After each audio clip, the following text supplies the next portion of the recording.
ನಿಖಿಲಂ ಶಿವನೇ ಶರಣಂ. ಉಸಿರನು ಕಾಯಲು ಹಸಿರನು ನೀಡಿದ, ಇರುಳನು ನೀಗಲು ಹಗಲನು ನೀಡಿದ, ಶರಣು ಎನಲು ಇವನು ಒಲಿದು ಬರುವ, ಎದುರು ನಿಲ್ಲಲು ಇವನು ಮುನಿದೆ ಬಿಡುವ. ಭುವನಂ ಗಗನಂ ಸಕಲಂ ಶರಣಂ ಅಖಿಲಂ ನಿಖಿಲಂ ಶಿವನೇ ಶರಣಂ.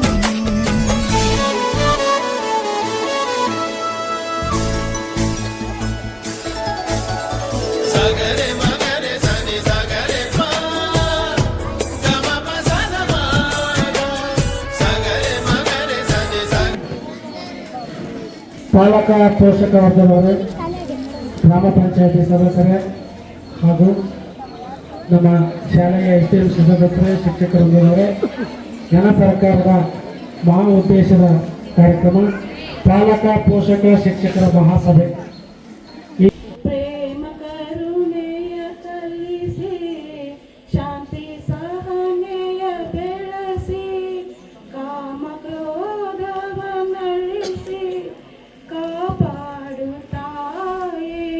ಬಂದವರಿಗೆಲ್ಲ ನಾವು ಎಲ್ಲರ ಪರವಾಗಿ ಸ್ವಾಗತವನ್ನು ಕೊಡುತ್ತಾ, ಮಕ್ಕಳು ಬರಬೇಕು ಶಾಲೆಯಲ್ಲಿ. ಆ ಮಗು ಏನು ಕಲಿತಾ ಇತ್ತು, ಯಾವ ರೀತಿ ನಡೆನುಡಿ ಅದವು, ಮತ್ತೆ ಯಾಕೆ ಯಾವ ಸಬ್ಜೆಕ್ಟ್ನಲ್ಲಿ ಎಷ್ಟು ಮಾರ್ಕ್ಸ್ ತೆಗೆದ್ರು, ಯಾಕೆ ಇನ್ನೂ ಮಾರ್ಕ್ಸ್ ಬಿಟ್ಟರು ಅವರು ಅನ್ನೋದೆಲ್ಲ ಟೀಚರ್ಸ್ನ ಕೇಳಬೇಕು, ಕ್ಲಾಸ್ ಟೀಚರ್ನ ಕೇಳಬೇಕು, ಅಡ್ಮಿಷನ್ ಕೇಳಬೇಕು, ಊಟದಲ್ಲಿ ಕೇಳಬೇಕು, ಊಟದಲ್ಲಿ ಏನಾದ್ರು ವ್ಯತ್ಯಾಸ ಇದೆಯಾ, ಪ್ರತಿಯೊಂದನ್ನು ಒಂದು ದಿವಸ ಬಂದು ಮಕ್ಕಳ ಬಗ್ಗೆ ವಿಚಾರಣೆ ಮಾಡಲಿಲ್ಲ ಅಂದ್ರೆ ನಮ್ಗೆ ತಪ್ಪುವುದಿಲ್ಲ. ಅದು ದಿನಾಲು ದುಡಿಯೋದಿರ್ತೈತಿ, ಊರಿಗೆ ಹೋಗೋದಿರ್ತೈತಿ, ಗೃಹ ಪ್ರವೇಶ ದಿನ ಬರ್ತಾವು, ಮದುವೆನೂ ದಿನ ಬರ್ತಾವೆ. ಆದ್ರೆ ಮಕ್ಕಳಿಗೋಸ್ಕರ ನಡೆಯೋದು ಒಂದೇ ಒಂದು ಮಕ್ಕಳ ದಿನಾಚರಣೆ ಪ್ರತಿ ವರ್ಷ ನವೆಂಬರ್ 14 ದಿನ ಮಾತ್ರ. ಅವತ್ತು ಒಂದು ದಿವಸನೂ ನಾನು ಮಕ್ಕಳ ಸಲುವಾಗಿ ನಮ್ಮ ಟೈಮನ್ನು ಮೀಸಲಿಡ್ಲಿಲ್ಲ ಅಂದ್ರೆ ನಮಗೆ ಅದು ಏನ್ ಹೇಳ್ಬೇಕು ಗೊತ್ತಾಗಂಗಿಲ್ಲ. ಇವಾಗ ಇಂಥ ಒಂದು ಕೊರತೆ ಮಧ್ಯೆನೂ ನಮ್ಮ ಶಾಲೆಯಲ್ಲಿ ಈ ವರ್ಷ 8ನೇ ಕ್ಲಾಸಲ್ಲಿ ಓಂ ಪ್ರಕಾಶ್ ದವರು ಅಂತ ಒಂದು ಹುಡುಗ ಇದ್ದ. ಅವ್ನು 6ನೇ ಕ್ಲಾಸಲ್ಲಿ ಭಾಳ ಚೆನ್ನಾಗಿ ಓದ್ತಿದ್ದ. 7ರಲ್ಲಿ ಯಾಕೋ ಸ್ವಲ್ಪ ಡಲ್ ಆಗಿದ್ದ.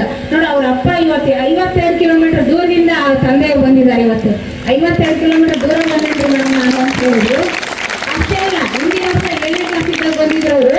ನನ್ನ ಹತ್ರ ಬಂದ್ರು, ಮೇಡಮ್ ಇವ್ರು ಹೆಂಗ್ ಓದ್ತಾನ್ರಿ ಎಲ್ಲ ನನ್ನ ಹತ್ರ ಮಾತ್ರ ಅಲ್ಲ ಎಲ್ಲಾ ಸಬ್ಜೆಕ್ಟ್ ಸರ್ ಮೇಡಮ್ ಹತ್ರ ಹೋಗಿ ನಮ್ಮ ಹುಡುಗಿ ಹೆಂಗ್ ಓದ್ತಾನ್ರಿ, ಅವ್ನೇನಾರ ಜಾಸ್ತಿ ಮಾಡ್ತಾನನ್ರಿ, ಯಾಕಂದ್ರೆ ಹಾಸ್ಟ್ಲಾಗ ಬಿಟ್ಬಿಟ್ಟಿವ್ರಿ ನೀವು ತಂದೆ ತಾಯಿಗಳು, ಹಂಗೇನಾರ ಅವ್ನ ಗುಣ ನಡವಳಿಕೆ ವ್ಯತ್ಯಾಸ ಆದ್ರೆ ಓದಿರಿ ಮೇಡಮ್ ಅವರೇ, ನಾನು ನಿಮ್ಗೇನು ಕೇಳಲ್ರಿ ಮೇಡಮ್ ಅವರೇ, ನೀವ ತಂದೆ ತಾಯಿಗಳು ಅಂತ ಪ್ರತಿ ವರ್ಷ ಅಣ್ಣವ್ರು ಬಂದು ನನಗೆ ನನ್ನ ಒಬ್ಬಕಿಗೆಲ್ಲ ನಮ್ಮ 6 ಜನ ಸಬ್ಜೆಕ್ಟ್ ಸರ್ಗಳಿಗೆ ಹೇಳೋಗ್ತಾರ. ಇವತ್ತು 52 ಕಿಲೋಮೀಟರ್ ದೂರದಿಂದ ಈ ಒಂದು ಸಭೆಗೆ ಬಂದಾರ.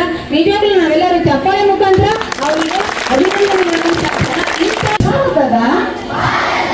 ಪ್ರಜೆಗಳಾಗ ನಾವು ಜಾಣ ಅಂತಾರೆ. ಈಗ ಟೀಚರ್ಸ್ ಹೇಳಿದ್ರು, ಮಗುವಿಗೆ ನಾವು ಬಹಳ ಹೊತ್ತು ಟೈಮ್ ಕೊಡೋಬೇಡ, ಅರ್ಧ ಗಂಟೆ ಸರ್. ನನ್ನ ಮಗುಗೆ, ನನ್ನ ಮಗನ ಭವಿಷ್ಯಕ್ಕಾಗಿ ಅರ್ಧ ಗಂಟೆ ನಾನು ಟೈಮ್ ಕೊಟ್ಟಿದ್ದೇ ಆಗಿದ್ರೆ ಅವರೊಂದು ಉತ್ತಮ ಸ್ಥಾನಕ್ಕೆ ಬರೋದ್ರಲ್ಲಿ ಎರಡು ಮಾತಿಲ್ಲ. ಪೋಷಕರಲ್ಲಿ ಒಂದು ಸವಿನಯ ಪ್ರಾರ್ಥನೆ ಏನು ಅಂತ ಹೇಳಿದ್ರೆ, ನಮ್ಮ ಮಕ್ಕಳು ನಮ್ಮ ಜವಾಬ್ದಾರಿ, ನಮ್ಮ ಮಕ್ಕಳನ್ನು ನಾವೇ ರಕ್ಷಿಸಿಕೊಳ್ಬೇಕು, ನಮ್ಮ ಮಕ್ಕಳ ಬಗ್ಗೆ ನಾವು ನಿಗಾ ಇರಬೇಕು. ಮುಖ್ಯವಾಗಿ ಹೆಣ್ಣು ಮಕ್ಕಳ ಬಗ್ಗೆ ನಾನು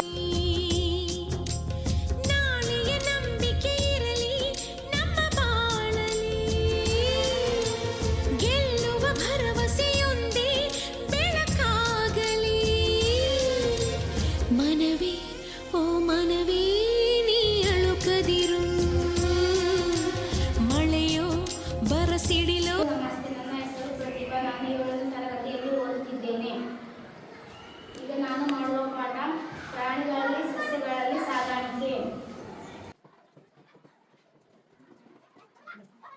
ನಿರಂತರವಾಗಿ ಬಡಿದುಕೊಳ್ಳುವಾಗ ಹೃದಯ ನಡೆಯುತ್ತಿರು